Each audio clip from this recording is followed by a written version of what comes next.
Assalomu alaykum. Yaxshimisizlar, charchamayapsizlarmi? Bugun Xudo xolasa junior dasturchi bilan suhbat bo'lib o'tadi. Otlari Muhammadjon aka. Birinchi bo'lib o'zimni tanishtirsam, meni ismim Samariddin. 1 yildan beri dasturlashni o'rganaman. Shu 1 yil ichida asosan YouTube'dan o'rgandim. Udemy'dan kurslar sotib oldim. Yaqinda taxminan 1 oy oldin Umar akamning Angular kurslarini tugatdim. Bugungi Assalomu alaykum. intervyudan maqsad birinchi bo'lib sizlarga sifatli kontent tayyorlash. O'sha intervyuda tushadigan savollarni sizlarga yetkazish. Ikkinchisi o'zim uchun kimdir bilan muloqot qilib, o'zimning skilllarimni oshirib, bilimlarimni mustahkamlash. Muhammadjon aka, intervyuni boshlasak bo'ladi. O'zingizni tanishtirib olsangiz. Assalomu alaykum. Samariddin aka, ismim Muhammadjon, familiyam Tursunboyev. 2005-yilman. Dasturlashni 1 yil bo'ldi kurs bitirib chiqqanimga. Xo'p. Birinchi bo'lib HTML dan boshlaymiz. Birinchi savol. HTML da head va body belgilari bor. Ularni farqlarini aytib bera olasizmi? Hop. Asosan HTML da headda biz ko'pincha meta taglar ishlatamiz. Bodyda mana main taglar ishlatamiz. Kod tepadan pastga o'qilganiga headda birinchi o'qiganiga head tepada turadi. Asosiy farqi shu menimcha. Bodyda asosan kontentlar yozamiz. Ko'rinadigan qismi. Ko'rinadigan qismi. Headda asosiy saytimiz haqida bo'ladi. Saytimiz haqida-da, title, to'g'ri. Hop, keyingi savol. Blok va inline level taglar bor bizda. Ularning farqini tushuntiring. Inline bilan blok farqi xo'p. Inline tag ichida blok tag yozib bo'lmaydi ichida. Hop. Blok tag ichida har qancha yozsa bo'laveradi, xatolik chiqmaydi. Keyin style tomonlama inline eng maksimum uzunlikda joyladi. O'zini asosiy kontentga qarab. Ya, adashtirib yubordingiz, blok edi. Blokmidi? Butun joyi oladi. Inline o'shani kontentga qarab bit oladi. O'ziga kerakli. O'ziga kerakli. Asosan o'sha inline ichida blok nasl yozib bo'lmaydi-da. Unga span, Tavsiya qilinmaydi. Tavsiya qilinmaydi. O'sha konsolda error ham chiqadi. Keyingi savol, bizda HTML da masalan responsive rasmni qo'ymoqchimiz. Masalan 340 pikselli telefonlarga boshqa image, rasm, planshetlarga boshqa rasm qo'ymoqchimiz.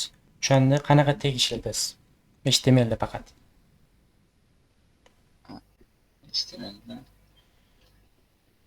men image class bilan olib CSS da yozar edim.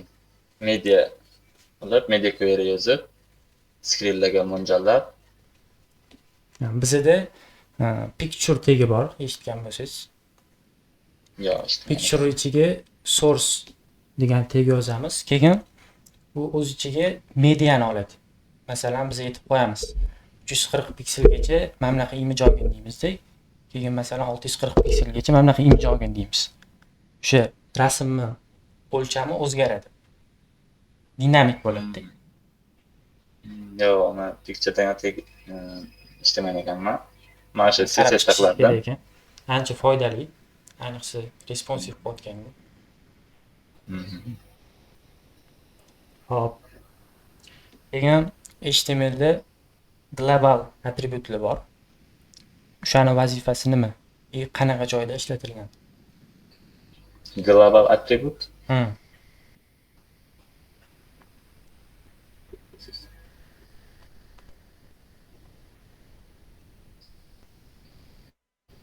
Bilmadim. Global degani masalan любой tegga ishlatiladigan. Masalan, klassni Ha, любой ha. tegga ishlata Endi olamiz. misol, class bor, Ha. ID bor, name bor. Hop. Aria teglar bor, data teglar bor. Hmm. Tushunarli. Hop, keyingi savol. Script tagida bizada defer bilan async attributlari bor, bilsangiz. Ularning vazifasi nima? Mana shuni takrorlashim kerak edi. Adashmasam, async qilib yuklasan JavaScriptda HTML yuklanishini kutib turadi. Hop. Alishtirib yubordingiz. Oddiy anaqasini aytib bering, masalan, attribut qo'ymadingda, bodyni tagiga script tagini yozding, fayl yukla deydiku. Qanaqa yuklanadi o'shanda? Attributlarsiz. Attributlarsizmi?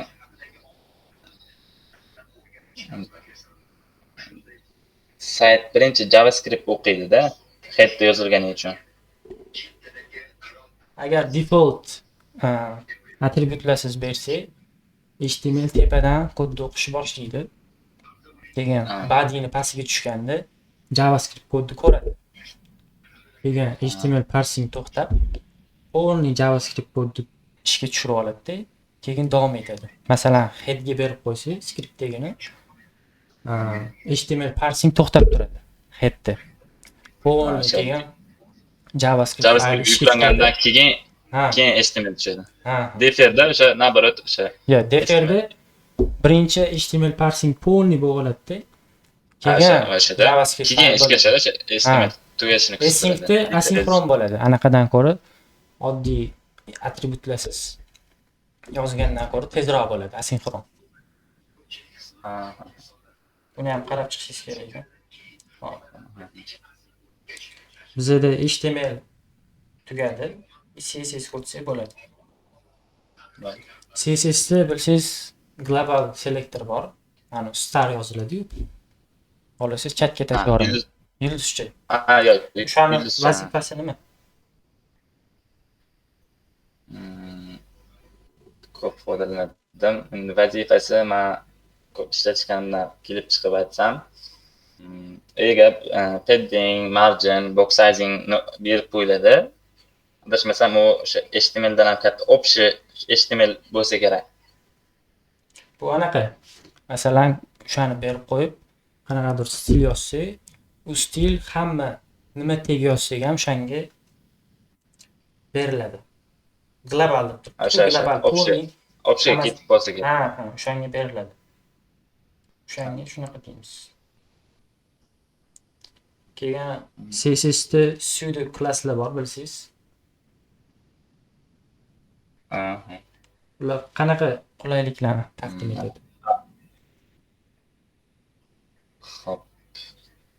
Ular pseudo klasslarni har xili bor. Endi ba'zida selektorlar bor, end child, first child, last child degan misol biroq div class name olib, o'shanga qarab after before'lar bor. Unda bir boshqacha usullarda foydalansa bo'ladi. Yaxshi. Keyingi savol. Ko'p davom etsangiz bo'ladi. Keyingi savol. Bo'l. CSSda box model tushunchasi bor. Shu nima? Box modelni quti deb olsak,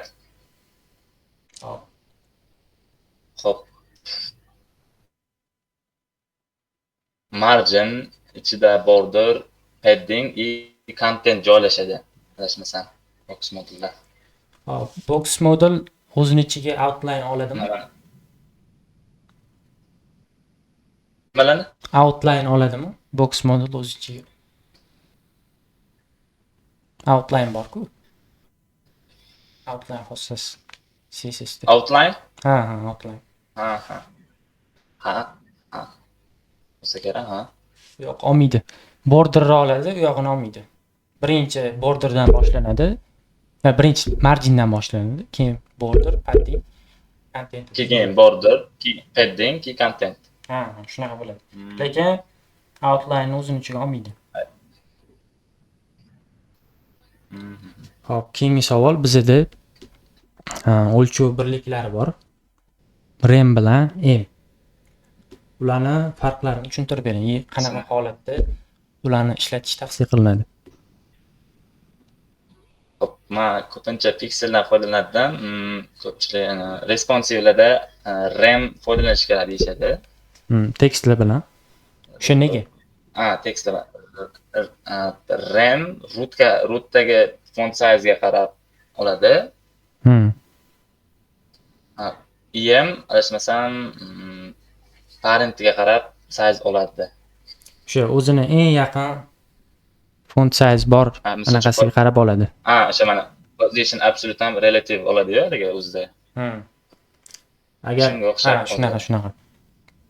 Agar unaqa font size bo'lmasa 16 piksel oladi default. 16 piksel default. Nari 20 piksel edi asosan RAM. Yo, RAM ham 16 piksel bo'ladi. O'zi viewportda default anaqasi bor-da, size shu 16 piksel bo'ladi. Hop. Keyingi savol bizda visibility hidden bilan display none xossalari bor. CSSda. O'shani farqlarini tushuntiring. To'g'risi men visibility ni ishlatmaganman. Display none'ni bilardim. Farqini bilmadim. Farqi visibility hidden bo'lsa, просто masalan ko'z qaraganingizda o'chirib qo'yadi.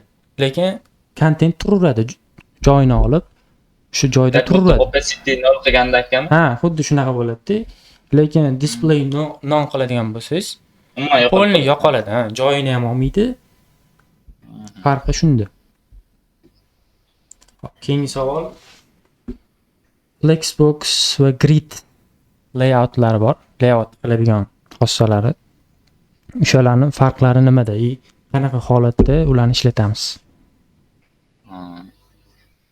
Biz ko'pincha o'sha mana Flexboxda asosan flex ishlatiladi. Murakkab dizaynli narsalarda grid ishlatamiz. Endi asosiy ularning farqi Flexbox one dimensional edi, grid two dimensional bo'ladi. O'shani ma'nosi nima? One dimensional bilan two dimensional. Ana column olishi bo'lsa kerak menimcha. Masalan, one dimensionalda biz faqat bitta vaqtda content width'ini yoki height'ini kontrol qila olamiz-da. Agar two dimensional bo'lsa, bitta vaqtda ikkalasini ham kontrol qilsak bo'ladi. Width bilan height'da. Farq shunda. Men ko'masha ashuni bilaman, lekin o'sha siz aytganini bilmas ekanman. Siz uchun gridda qanaqa ustunliklari bor Flexboxda? Ko'ra. Kartlarda responsivga yaxshi. Responsive qanaqa qilasiz gridda? Grid column yashitda auto width'mi degan, auto repeat'mi degan, auto fit degani bor. Keyin auto fitdan keyin min max berasiz. O'sha dinamik joylashadi. Men ham ko'p ishlataman buni. Hop, CSSdan oxirgi savol. CSSda custom property'lar bor. O'shalar haqida gapirib bering. Ularni ustunli taraflarini ham aytib keting. Indexim custom property'ni. Custom anaqa variable, masalan variable yoziladi-ku root qilib. O'shalarni. Root. Foydali taraflari nimada uni? Asosiy foydalari o'sha root ichiga yozilsa, hop, stillar, klasslar bir xilda bo'lishi uchun yoziladi. Asosan mabodo birorta stil o'zgartirish kerak bo'lsa, hammasidan o'zgartirib chiqilmaydi. Bitta o'sha variable o'zgartirib qo'yilsa, o'zi hamma joyda o'zgaradi. Masalan, border radius, color. Zo'r. Asosan best practice'ga asaga. Hop, JavaScriptga o'tsa ham bo'ladi. O'zi asosiy savollar JavaScriptda. O'sha bilimingizga qarab, sekin-sekin chuqurlashib boramiz savollar bo'yicha. Hop, birinchi savol. JavaScriptda nechta data tiplar bor? Necha xil? 2 xil data tiplar bor. primitive, non-primitive. Hmm. Primitivega number, string, boolean, array, begin, symbol kiradi.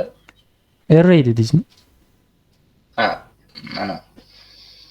Aytsangiz bo'ladi. Davom etsangiz. Undefined. Ha, undefined. Referencega object, function, array ham kirsa kerak. Hop, non primitivega faqat obyekt kiradi. Qolganlari kirmaydi. Function ham bor даже, misol function ham shu Yo'q, object. function ham kirmaydi. Data tipga. Ha. Hop, keyingi savol. JavaScriptda necha xil funksiya yozish usullarini bilasiz? Ularning farqlari nimada? Xo'p, turlarini aytsam, function expression, function declaration, arrow function, if bor. Ularni aytishingiz shart emas, asosiy 3 tasi. Ha. Arrow function asosiy bilsam, men ko'pincha shundan foydalanaman. Uni pluslari, minuslardan bor. Xo'p, pluslari tushunishga oson, keyin kod chiroyli kod yoziladi. Kamchiliklari this kalit so'zi ishlamaydi. Function expression bilan declaration farqi nimada? Adashmasam, uncha ishlatmaganimga bilmas ekanman. Menimcha declarationmi yo expressionni tepadami chaqirsa bo'ladi. Shunaqa. Ha, tushunarli. Ana esimda, chunki ko'proq error ishlatganimga o'sha declaration yo expression o'sha tepada chaqirib ishlatsa bo'ladi, error bermasdan. Declaration. Hop. Declaration. Keyingi savol. JavaScriptda eventlar nima? Event? Event. Ana. Hodisalar bor-ku. Ya'ni click, anasalarmi? Ha, shunaqa sifat. Adevlan listalarga yoziladi-yu, mouse. Ha, shunaqa. Bular o'sha asosan buttonga, misol uchun click deb bersak, adevlan listalarga qachonki biz mouseda klik qilganimizda ishlaydi o'sha funksiya. Turlari ko'p eventlarni. Endi satha click bor edi, mouse enter bor, mouse leave bor, keylari bor, key degan narsalar bor. Ana klaviatura ishlashga qarab yozadi. Hop, keyingisi scroll bor. Global scope bilan local scope farqlari nimada?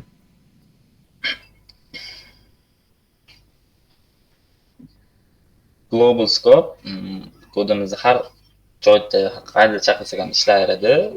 Local scope ana breakdan tashqarida ishlamaydi. Tushunarli. Xo'p, bizda JavaScriptda this kalit so'zi bor. Bu this kalit so'zi qayerda ishlatishimizga qarab o'zgaradi. O'shani qanaqa holatlari bor? Funksiyada biz this ishlatsak, o'sha funksiyani oladi. O'shaning ichida hop, birotta konstanta bo'lsa, nima bo'lsa, o'shani oladi. Obyektda bo'lsa, obyekt ichidagi key value'lar bo'lsa, keylar chiqarib beradi. Hop. Hop. Asosan shu. Keyin modda global overardi. Global yozsak bu window obyektiga teng bo'ladi. Window obyektiga teng bo'ladi o'sha. Keyin yana bitta holat bor, OOP da. Bu o'sha yangi yaratilayotgan obyektga teng deydi. Diskalit so'zi. OOP da. O'qigan bo'lsangiz. Hop, keyingi savol. Template literals deyiladi. Eshitganmisiz shunaqasini? Eshitgandim, hop, birontanda string yozmishda, просто backtick deydi uni. Ha. O'shani ishlatib, dollar sayin bilan variable ga kirmoqchi bo'lsangiz, Ha. o'shani nima anaqalari bor, afzalliklari. Hop, afzalliklari. Ko'pincha mana tekstlarda foydalaniladi. Hop. Asosan kod structure yaxshi chiqadi. Hali mana oddiy string plus qilib ketgandan o'shani metodingiz Template literals. template literals yaxshi ishlaydi. Asosan o'sha kod tushuntirishga, haligi tushunishga oson. Keyin variable qo'yganimizda, SN qo'yganimizda expression ishlatsak bo'ladi. O'shandami?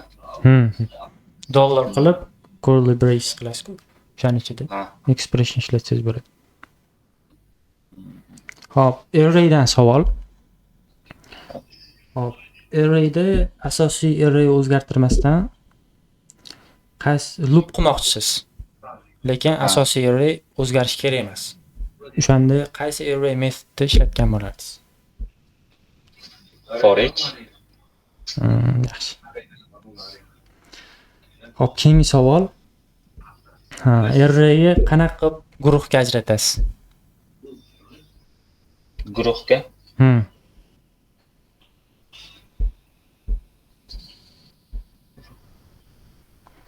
bu array metod emas, uni shunaqa anaqa bor bizda metod.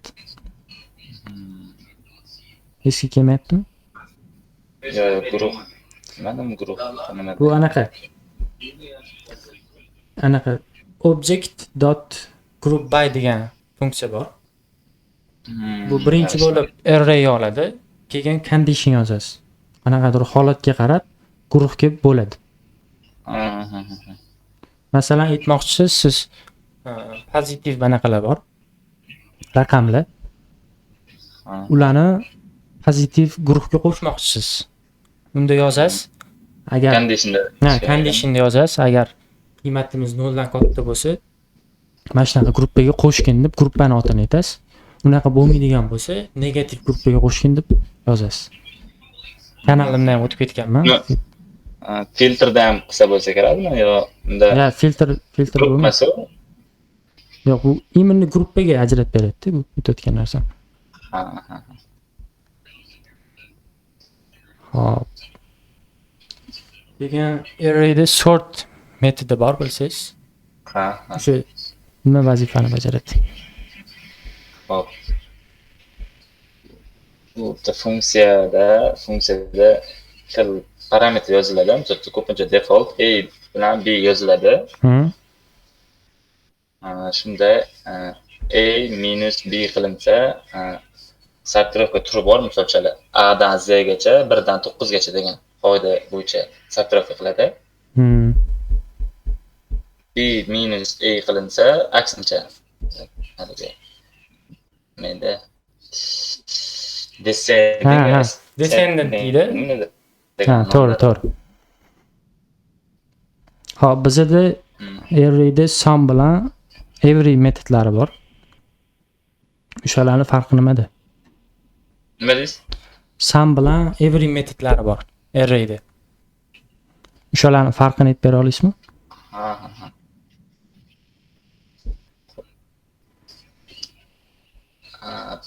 Sum o'sha array ichida berilgan qiymat bor yoki yo'qligini tekshirib beradi. Hop. Every ham shunaqa bo'lsa kerak. Every o'zi Sum anaqa. har bir degandaqa. Sumda masalan true false qaytaradi bu. Qachonki bitta condition bittasi true bo'lsa, o'sha array ichida bo'lsa, bittasi true bo'lsa, whole'ni true qaytadi sumdan. Lekin everyda true qaytish uchun hammasi conditionga mos kelishi kerak. Xuddi unga o'xshab ekanda hali. Nima deydi? Va belgisi bor-ku, yoki bilan. Bu ham qachonki ikkita true bo'lsa ishlaydi. Hop, JavaScriptda hoisting mexanizmi bor. O'sha nima vazifani bajaradi?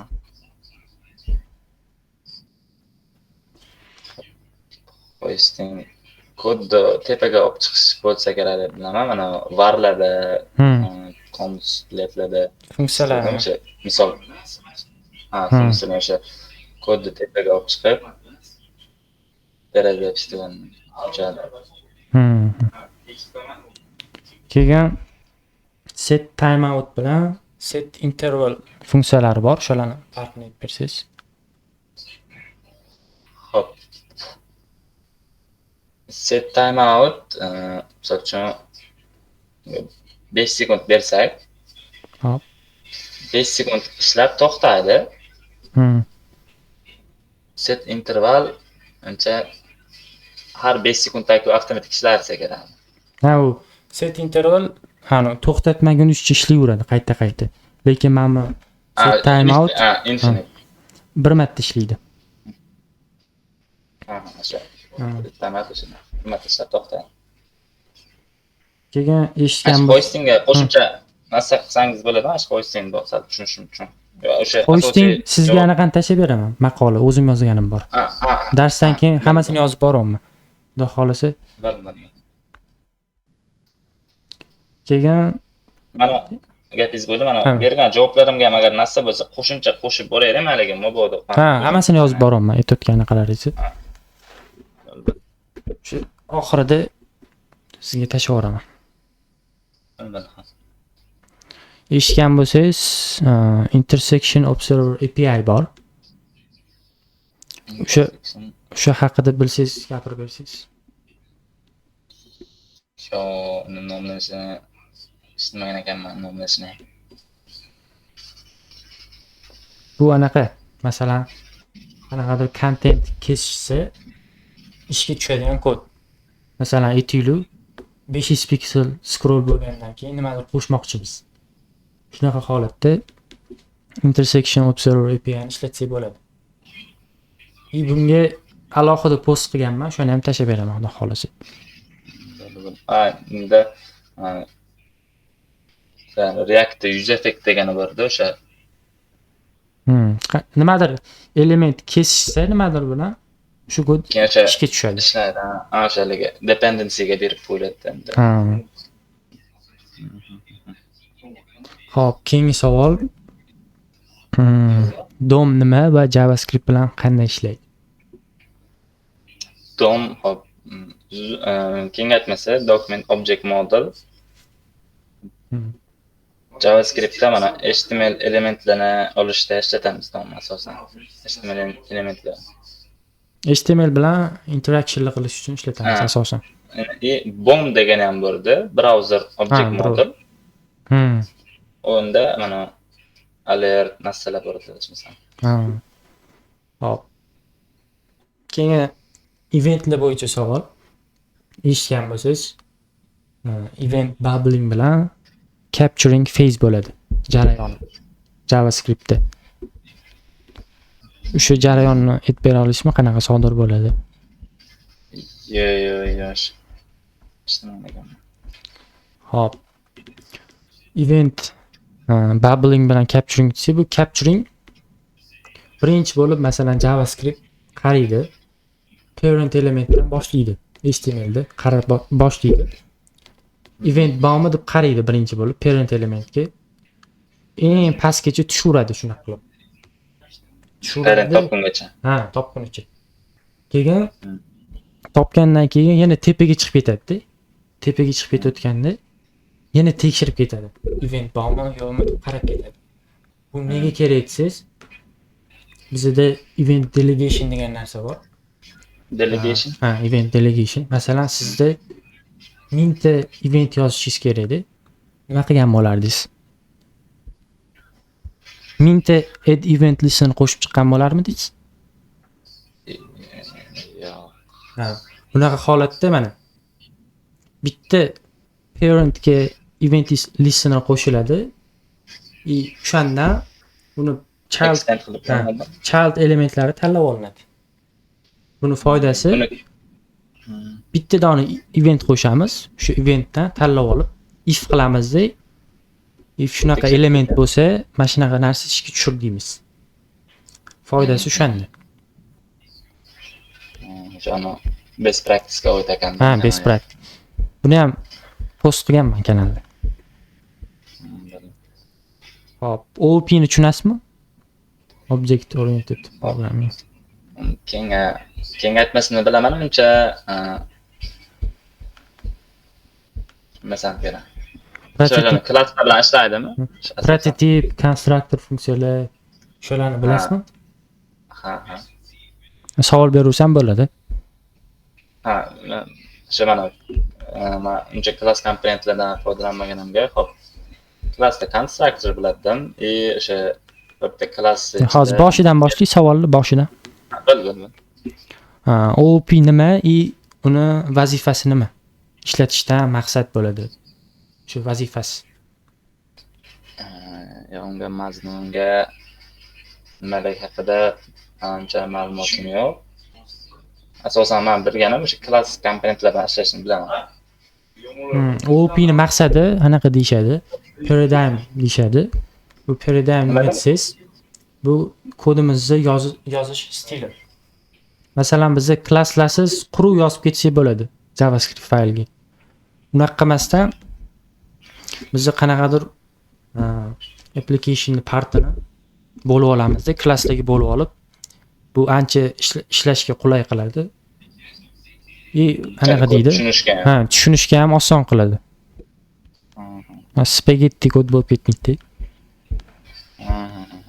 Keyin constructor funksiya bilan new operatorini bilasizmi? Xo'p, new operatorni postingizda o'qidim, to'rtta narsa qaytaradi. Jarayoni bo'ladi. Jarayoni bo'ladi. Menimcha esimda qolmadi. Xo'p. Ancha to'g'risi ma'lumotim yo'q. Xo'p, keyingi savol. Prototiplarni bilasizmi?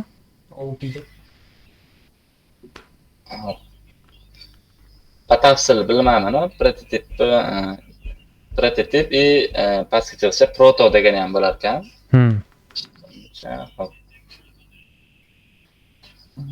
Prototiplarga misol har bitta objekt ichida prototip mavjud bo'ladi.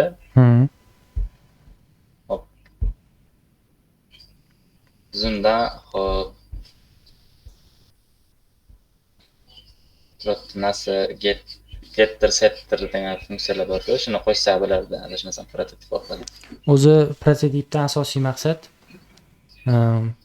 mingta funksiyani qayta yozmasdan bitta prototipiga berib qo'yamiz-da. Masalan, parent prototipiga berib qo'ysak, bu funksiyani olib yuradi. Uni ming marta ishga tushirish kerak bo'lmaydi. Prototip obyektni tegi bo'ladi. Eng tepada bitta prototip bo'ladi. Undan tepasi nal bo'ladi. Objekt qanaqadir create qilganimizni, yaratganimizni o'sha prototipga tenglanadi. O'zi mana konsolda ham chiqadi, haligi obyektlarni ochsak. O'zini metodlari ham bor, ko'rgan bo'lsangiz. Hop, klasslar bo'yicha savol bersam bo'ladimi? Klasslarga ishlamaganman dedingiz. Ishlamaganman, mana. O'zi umumiy tushunchangiz bormi klasslar haqida? Klasslarda tushuncham yaqinda ko'rdim. 4 xil bo'lar ekan klasslar. Hop. O'shani abstraction class bor edi.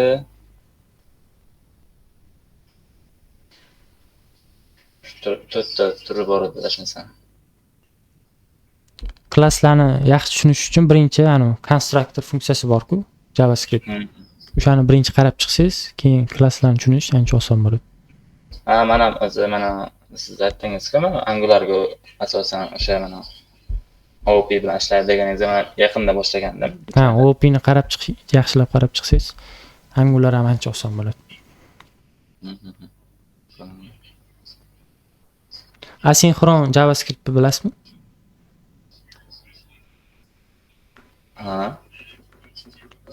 Xo'p. Sinxron bilan asinxronni farqlarini aytib bersangiz, keyin boshqa savollarga o'tamiz. Asinxronda adashmasam call stackga tushardi. Asinxronda? Sinxrondami? Sinxron. Sinxronda Callstack'ga tushadi. Hmm. Keyin o'sha yerda xo'p. O'shani jarayonni uncha bilmas ekanman. Hip degan narsa bo'lardi o'sha. Ya hip boshqa anaqa. Sinxron mana bizani JavaScriptni bitta threadli deyshadi. Bu degani JavaScript bitta vaqtda bitta ish qila oladi.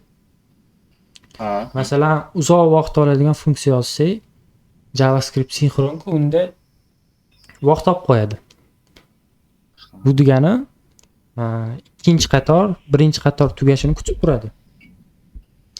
Lekin sinxronda, asinxronda hammasi anaqa deydi, kadr ortida deydi.